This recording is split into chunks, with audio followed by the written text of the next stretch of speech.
Hello guys, മേമ കടയില്. ആ ആ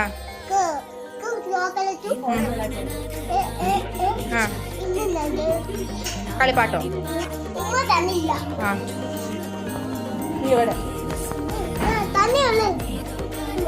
അങ്ങനെ അവന്റെ കയ്യിൽ നിന്ന് ലിസ്റ്റൊക്കെ വാങ്ങിച്ച് നമ്മൾ നേരെ ഷോപ്പിംഗ്. കടകളിലൊക്കെ എന്താ തിരക്ക്, ഓണമല്ലേ, അതൊന്നും വീഡിയോ എടുക്കാൻ പറ്റിയില്ല കേട്ടോ. പിന്നെ പുറത്തു പോയാൽ എന്തെങ്കിലും കഴിക്കണ്ടേ. ഞാനാണെങ്കിൽ ഒരു കേക്ക് കഴിച്ചു, പിസ്ത ഫ്ലേവർ ആയിരുന്നു, നല്ല ടേസ്റ്റ് ഉണ്ടായിരുന്നു, എനിക്ക് നല്ല ഇഷ്ടപ്പെട്ടു കേട്ടോ. പിന്നെ ഒരു പൈനാപ്പിൾ ജ്യൂസ് കുടിച്ചു, എനിക്കത് ഇഷ്ടപ്പെട്ടെന്ന് വെച്ച് കഴിഞ്ഞാൽ വലുതായിട്ട് ഇഷ്ടപ്പെട്ടില്ല, ഒരു ആവറേജ്. പിന്നെ വെജ് സാൻഡ്വിച്ച് ഓർഡർ ചെയ്തു, അത് അവള് കഴിച്ചു, ഞാനാണെങ്കിൽ ഫ്രഞ്ച് ഫ്രൈസ് മാത്രം ഇത് കഴിച്ചു. അങ്ങനെ പിന്നെ നേരെ വീട്ടിലോട്ട്. ഇത് ഞങ്ങളുടെ വീടിനടുത്തുള്ള ചേച്ചിയാണ്. ചേച്ചി കടയിൽ നിന്നാണെങ്കിൽ ഓണമാണെന്നും പറഞ്ഞു ഞങ്ങൾക്ക് മഞ്ചും കപ്പലിനോട്ടും ഒക്കെ തരുവാണ്. അങ്ങനെ വീട്ടിൽ വന്ന് പയറുപായസം ഒക്കെ കുടിച്ചു. എന്തൊക്കെ പുതിയ വാച്ച്, തൊപ്പി, എന്നാ മനസ്സിന്ന ടാറ്റ പറ. ടാറ്റ.